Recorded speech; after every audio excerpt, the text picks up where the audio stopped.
faith.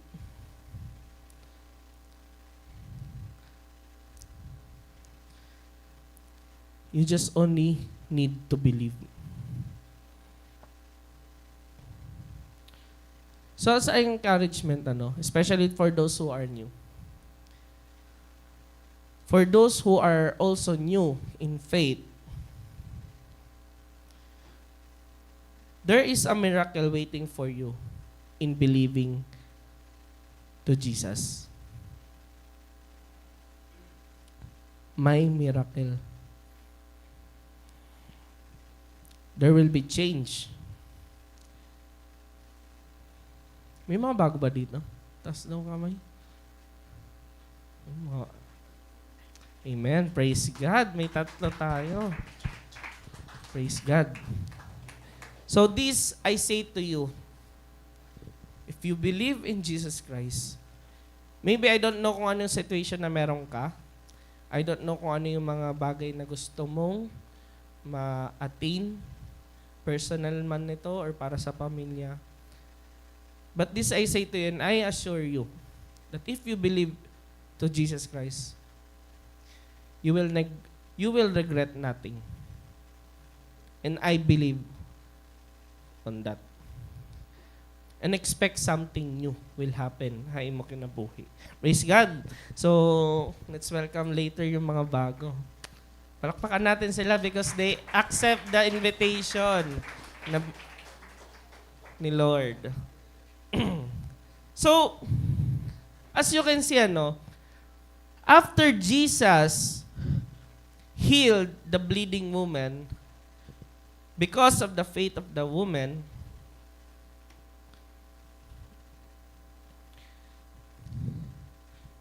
hindi pa. Hindi pa yan. Wala pa. After nyan, di ba nag-ask si Jesus kung sino yung nag-touch sa kanya kasi may power daw na lumabas kay Jesus. Sa verse 32 to 33, but the woman, knowing that happened to her, came in fear and trembling, fell down before him, and told him the whole truth. So Jesus wants you to confess to Him. If you will see, natatakot siya. May fear sa babae. Kasi, syempre, sino pa namang tao ang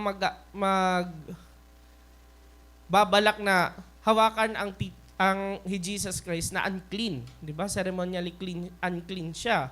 So, talagang yung trembling, yung kulba sa babae, isaada. But it is not a negative scenario. Hindi siya negative, But this is a picture of surrender and honesty toward God. Kasi, if you fear someone, tatakbo ka na. You will not face the person, di ba? May nakaway ka, or may nasaktan ka, or meron kang atraso sa isang tao, syempre hindi mo naman aatabangan yan, di ba? Hindi mo haharapin. Tatakbuhan mo, di ba? So that's the common reaction. Pero if we will see the bleeding woman experience grace in this moment. Grace that he needs for the long time.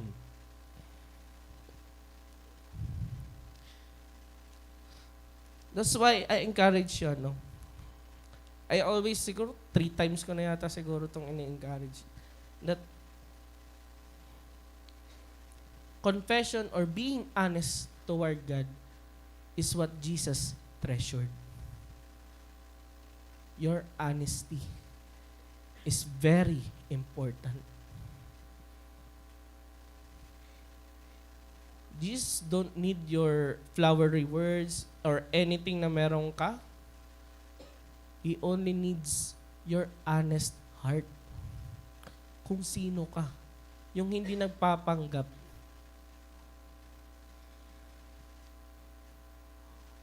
Kung sasaktan ka, di pakita mo kay Lord na nasasaktan ka.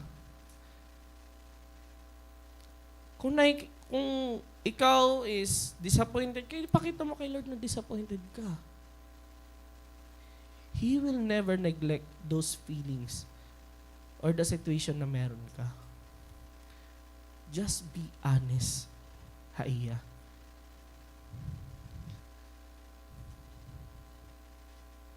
Because if you do it, you will benefit to it. So ano bang sabi ni Lord after ng bleeding woman, igyakan na nangyari sa kanya? Ang sabi ni Lord, "Daughter, your faith has made you well. Go in peace and be healed of your disease." Do you get it? If you honestly come to God with a whole heart, surely you will experience peace, comfort that you can never experience to the things of this world. That's why, if Jesus was a religious man, for sure, itatakwil niya yung babae. Pero hindi. He was blessed because of the faith of the woman towards sa iya. So let's ask ourselves, when was the last time we've come to Jesus with an whole honest heart?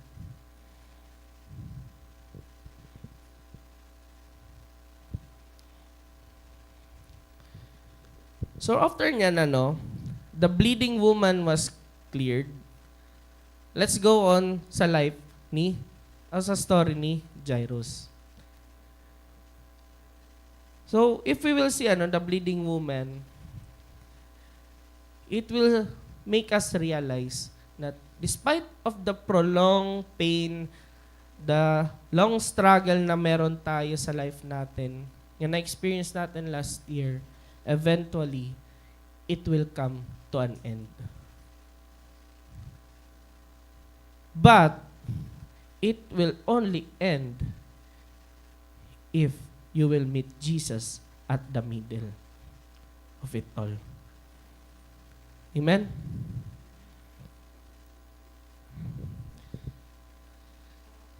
So for our point 2, in Jesus, there is no impossible that can be possible.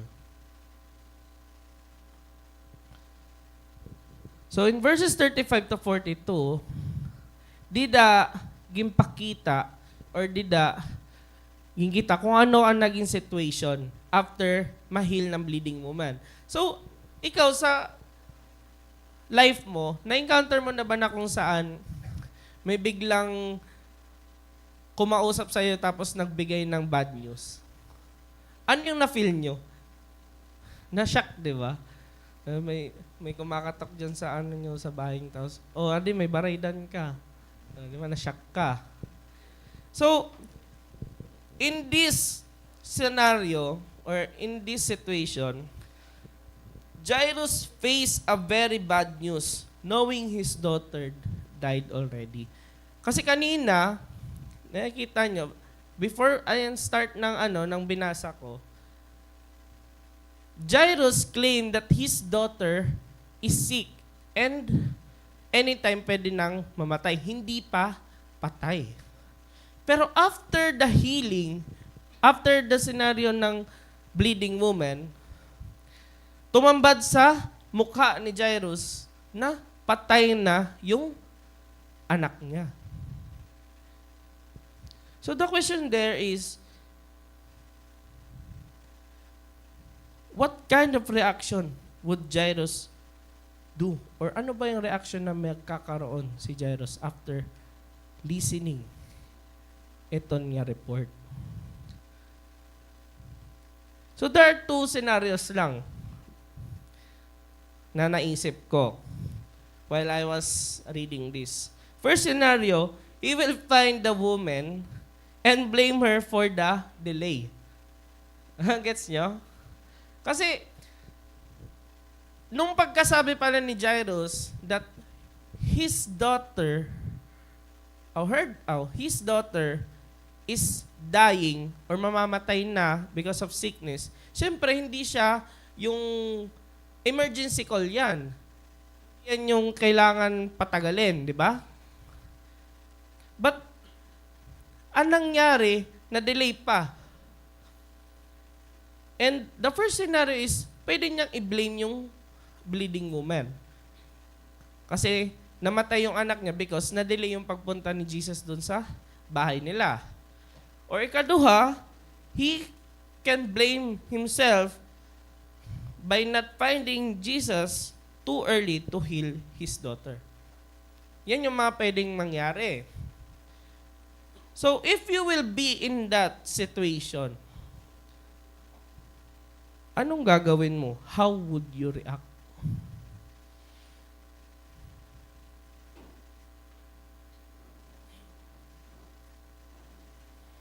Remember, in our life, our response in a situation will always determine how strong our belief and trust toward God.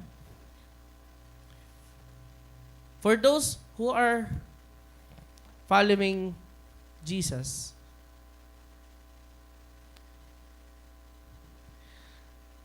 the way you respond or react or approach a problem will determine kung gaano ka-strong ang iyong belief ng pagtapot niya na kan Lord. Kasi the weaker that you believe and trust God in the life scenario na meron ka, mas natika raot ang imo reaksyon hakada bagay. Amen ba? Mas lisang kita.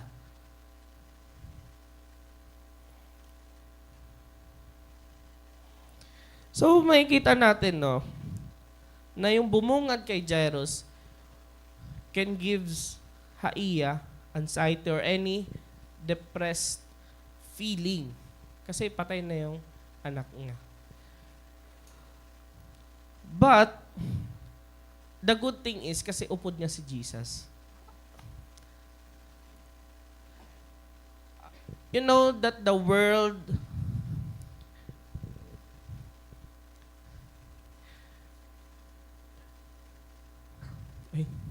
meron pala.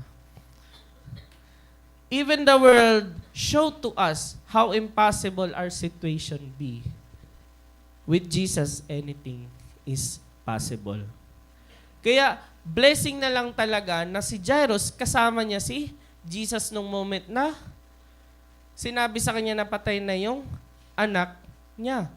Di ba? And because of that, talagang anything is possible. Bisan kasi ni-record yan ni Luke eh. That for with God, nothing shall be impossible. So why am I saying this? Bakit ko sinasabi to? Kasi, despite of the situation na meron si Jairus, he didn't react harshly. He didn't react negatively after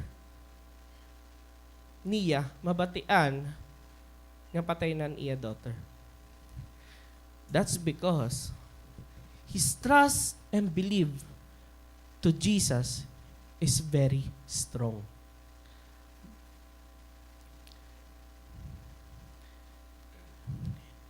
And isa pa, he was a leader of a synagogue. And do you know that the leader of the synagogue or those part of that organization is against Jesus Christ? So, how can Jairus trust Jesus kung ganyan na yung situation?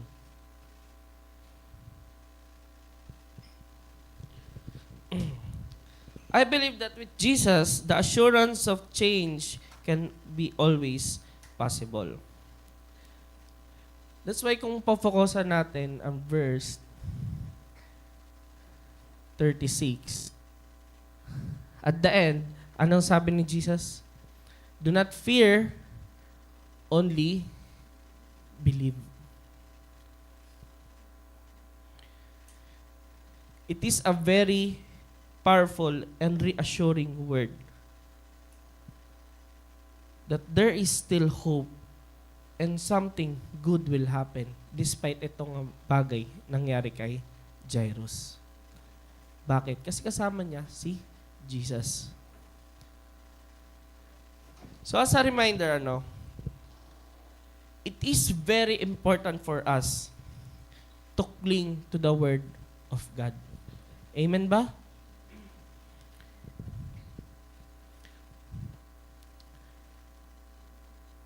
Cling to the Word of God, our anchor for the soul to hold onto in times of crisis.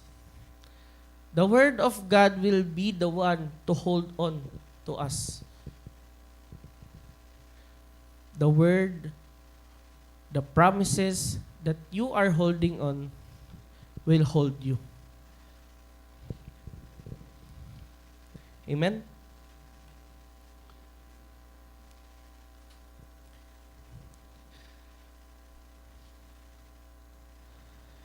So on our most and doubtful moments,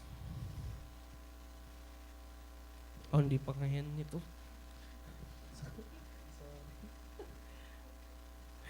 So yon. So after nun, di ba? Saan na ba? Ay, balik tayo.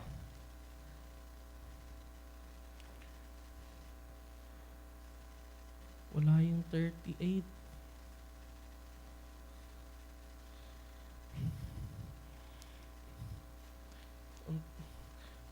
Layo na pagod natin.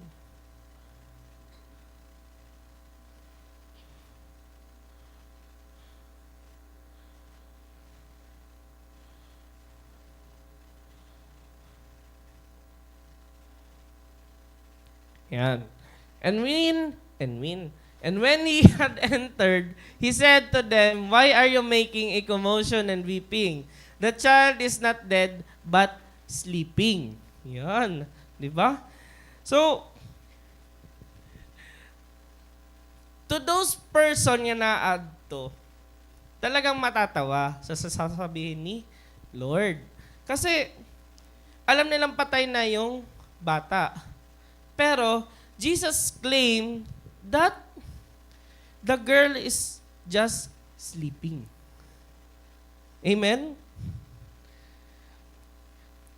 The word of Jesus that the child is not dead but sleeping is a situation that miracle is going to take place. That's a declaration. Kasi kapatid, the transition from dead to sleeping is already a contradicting declaration from the first report. Kasi pagbungat pa lang kay Jairus, ano nangyari? Patay na yung anak mo. Pero pag abot kay Jesus Christ, He said that the daughter was just sleeping.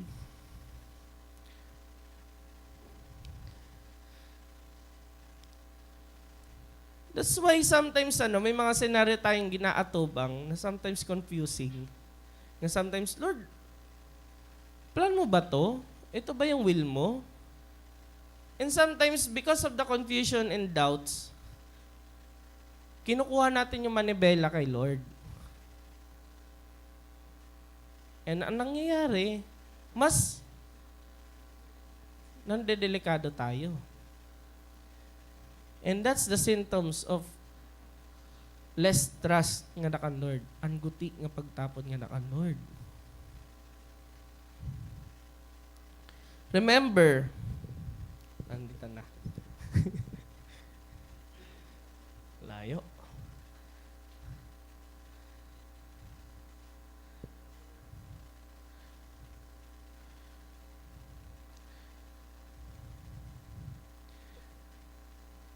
So remember, on our most doubtful and confusing moments, trust everything to Jesus. Because I believe He knows what He knows what is needed to be done. Amen? Kasi kung yung tapod natin kan Lord, wavy, wala tayong mapupuntahan yan. Amen?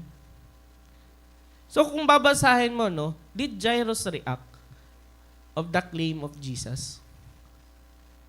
Nakita nyo? Or nabasa nyo? Di ba wala? There's no record that Jairus acted on the claim of Jesus. So, I pray that maniguro kita na maging Jairus. Let's be Jairus. Kasi bisan doubtful and confusing moments, he trusted God with all of his heart. Amen? And because of that trust na meron si Jairus, it led him to a beautiful reward.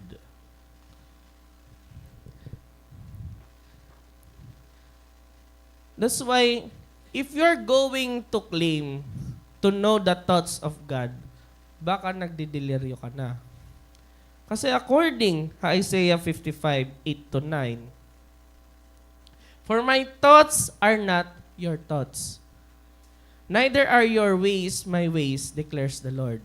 For as the heavens are higher than the earth, so are my ways higher than your ways, and my thoughts than your thoughts." That's why in Christian life, we don't tend to do things with our own. We do things depending on what God has prepared for us, on what to do. Amen? Kasi may mga, sa life natin, mahilig tayo maglugaring. Amen? We tend to take away the control, take away things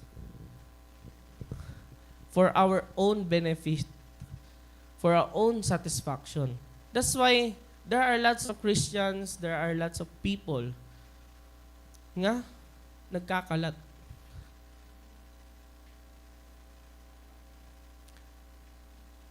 There are Christians who tend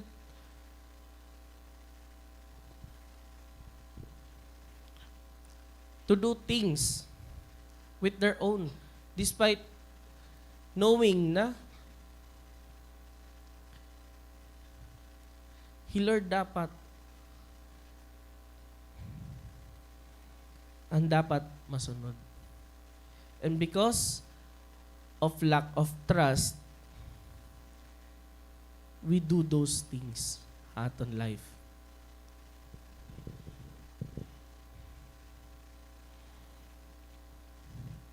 So no? As a conclusion, before we end, to Jairus and the bleeding woman encountering Jesus, their life changed drastically. Tuod ba? It changed drastically. Knowing both situations, we see that Jesus declaring that He overcome the world, not only sickness, but also even death. Kasi kung makikita nyo, Jairus' daughter was the second person that Jesus healed or na-resurrect niya galing sa pagkamatay, tapos binuhay niya. Kasi the first one is the widow's son, according to Luke. And ikadua, and this was the Jairus' daughter. And the third one was the resurrection of Lazarus. So, nakita nyo, that Jesus prohibited the parents or those who are inside the house to say about kung ano nangyari doon. Because Jesus is preparing a lot of witnesses to have the Israelites believe in Him as the Messiah. Ganon He Lord ka-desperate i-save ang mga Israel. That He tend to choose a lot of witnesses.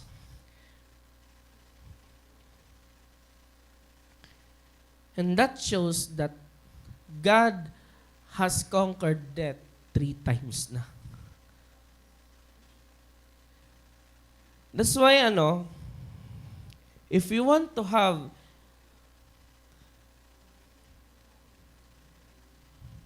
a new start, a good start this year, I encourage you to stand up. Stand up. Stand up. So as we start this year, for those who are new, I want to encourage you to take a risk. To put everything to Jesus. Because you will never regret it. And for those naman, my fellow followers of Christ, I know 2025 was been a tough year. Challenging year. But this moment is a moment that God is giving us a chance to be renewed and to be filled with His presence once again.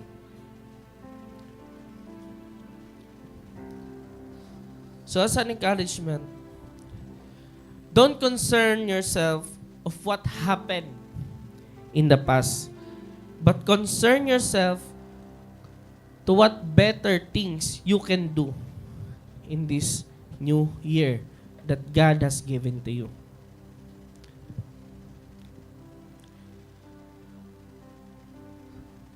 So Lord, Holy Spirit, help me pray for the people. Lord Jesus Christ, Holy Spirit, I declare, Lord, that this January or the following months, Panginoon, nga malabay, I declare, Panginoon, that they will have strength, Lord God, to endure, to overcome the battles na meron silang aatubangon yan ang atuig. New problems will arise, new struggles, new pain will arise. But I declare, Lord, that they will not waver. They will not slow down, Panginoon. And they will not stop on serving you, Jesus Christ. Holy Spirit, I pray that you strengthen them. You give them wisdom that they need to decide whatever decision na irahihimuon that is aligned in your will.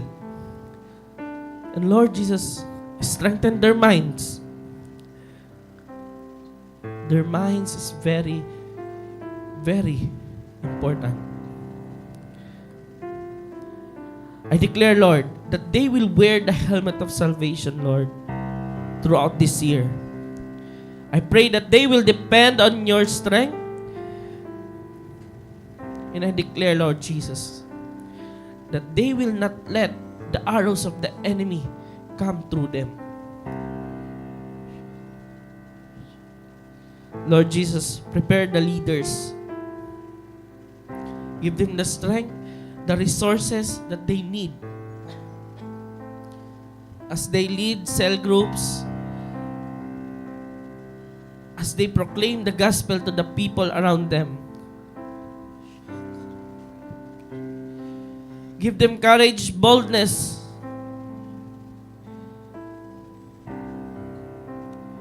and put them in the midst of the crowds, Lord.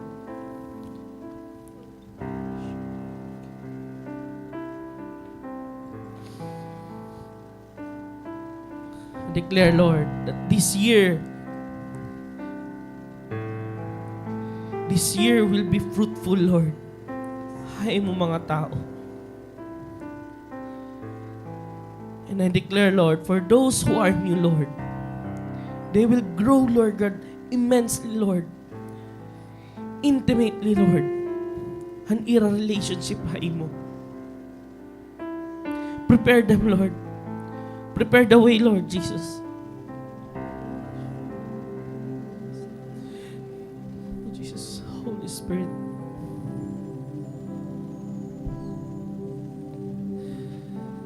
Holy Spirit, guide us. Guide us always, Holy Spirit. Be with us. Convict us. If we are being tormented by the enemy, we are being attacked by the enemy, through your presence, we will attain peace and comfort. Lord, this year, Lord, we declare, Lord, that this year is for you, Lord Jesus. We declare, Lord, that the enemy's plans, Lord, will never prosper, Lord. Strengthen your people, Lord. Give them the strength, Lord, to come again and again and again in your presence, Lord. Convict them, Lord, to run again and again and again. Hay mo presensya, Lord, as what you have encouraged me, Lord Jesus. Lord Jesus. Holy Spirit, let your presence, Lord, take away the discouragement, pain, hatred, Lord, dahil mga kasing-kasing, Jesus. I declare, Lord, healing to those people who needs healing, Lord, physically and mentally, Lord. As you have done with the bleeding woman, Lord, I know you will deliver them, Lord Jesus, through the Holy Spirit.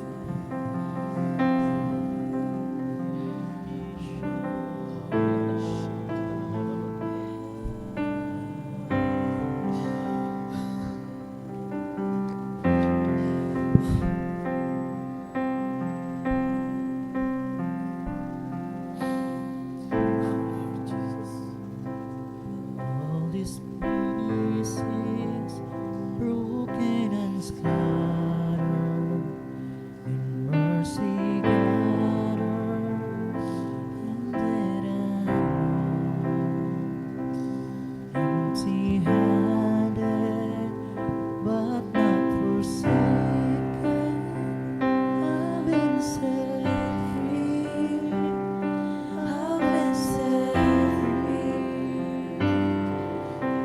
Amazing grace, how sweet the sound that saved a wretch like me. Oh, I once was lost, but now I'm found. Was blind, but now I see. Oh, I can see you now.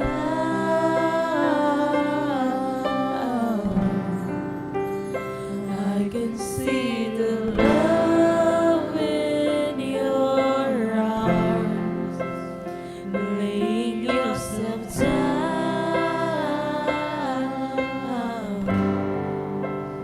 raising up to broken to you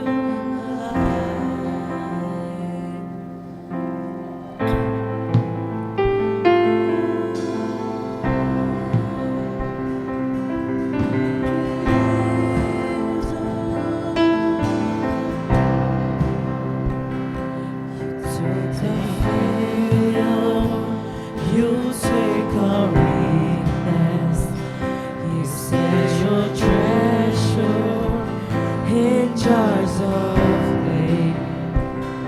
So take this heart, Lord, I'll be your vessel.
Jesus. How wonderful your love for us. You have reminded us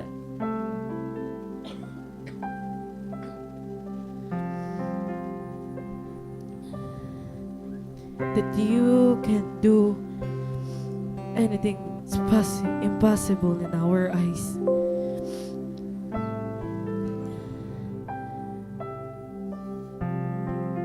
That you can do things beyond what we can see, beyond what we can expect.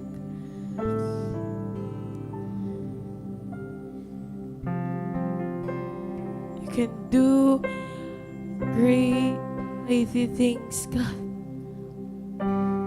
And let this a year where we encounter you every day of our life. Not the time nga mag-New Year la, but every day of our life will be a reminder of your grace, of your love towards us. We don't need another year to be reminded of the things that you can do. You are the reason, and your power, your faithfulness, goodness throughout our life. The reason to go on, to endure, and to stay faithful on the things you've entrusted us. God, thank you for the word that you have given us. Thank you for the hope. Thank you for renewing our faith.